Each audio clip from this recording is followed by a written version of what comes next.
राजी का दूर नीचे ले लो। 3 साल से और अपने 3 सालों का कुछ लेखा जोखा हिस्ट्री निकाली तो आपको ये जानकारी होगी कि 3 साल से ये सत्ताधारी पार्टी के लोग मंत्री हो, एमएलए हो, एमपी हो, किसी के बारे में कुछ भी कैसे भी क्या भी बोलते हैं और इतना बोलते हैं कि सब मर्यादाएं पार करती है।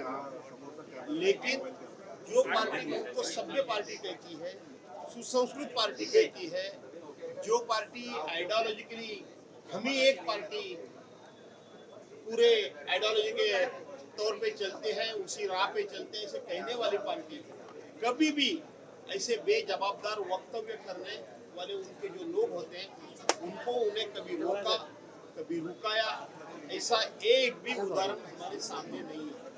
उल्टा हर 2 महीने में 3 महीने के बाद कोई और नए चेहरे कुछ भी बोलने के लिए सामने लाने के 2 महीने के बाद वो चेहरे थोड़े पीछे जाते हैं, नए चेहरे आते हैं। तो मुझे लगता है ये पार्टी का कुछ कार्यक्रम है क्या, पार्टी का कुछ प्रोग्राम है क्या, और ये ऐसी दादागिरी करना, मारपीट करना, इसका कभी समर्थन हुआ नहीं होगा। सदन चल रहा है और फिर भी इस तरह का काम करते हैं कुछ एमएलए, तो उनके ऊपर कार्रवाई की जरूरत है क्या? किस तरह की कार्रवाई होनी चाहिए?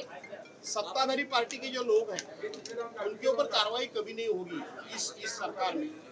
अभी अभी आपने देखा होगा कुमार कामरा ने क्या नाम है, उन्होंने कुछ किसी के ऊपर टिप्पणी की और वो टिप्पणी किसी ने दोहराई, जैसे कि हमारी बहन सुषमा जी अंधारे, वो तो हाउस की मेंबर भी नहीं है, सदस्य भी नहीं है।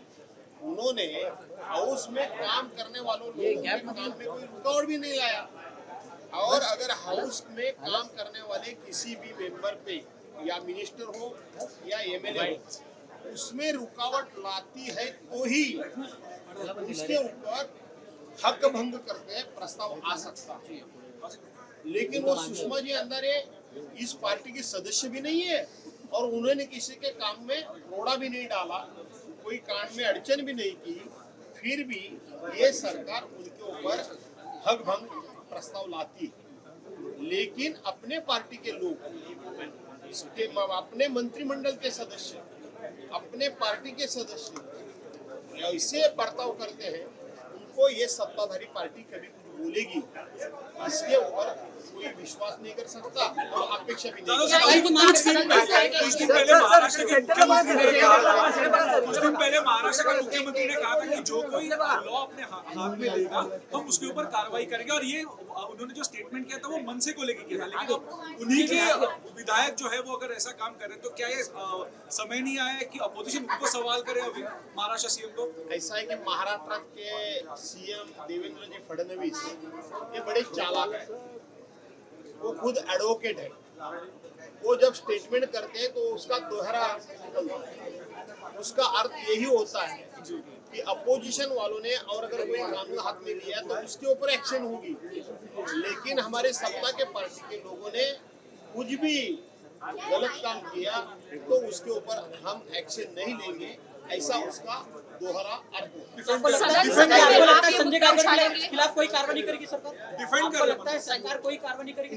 मैडम मैं खुद ये इस मामले में सदन में कुछ भी मुद्दा नहीं उठाऊंगा। मैं जो है ये बोलता हूँ, आपके सामने बोलूंगा, वहाँ जाके मुद्दा उठाऊंगा और उठाऊंगा नहीं। मैं अभी बात कहता हूँ कि इसके बारे में मैं कुछ भी हाउस में मुद्दा उठाऊंगा नहीं। क्यों? इसका कारण ये है, मुद्दा क्यों नहीं उठाऊंगा, हम मुद्दा उठाते हैं गवर्नमेंट के खिलाफ, हम उत्तर चाहते हैं और हमारा राइट बनता है, हक बनता है कि सरकार ने हमें जवाब देना चाहिए। आंसर तो सरकार ने देना चाहिए, जवाब देना चाहिए। लेकिन दुर्भाग्य दुर्भाग्य के बाद हाउस में हमें अनुभव तौर पे आती है कि सरकार को हम सवाल करते हैं और सरकार हमें जवाब देने के बजाय चेयरपर्सन ही जवाब देते हैं।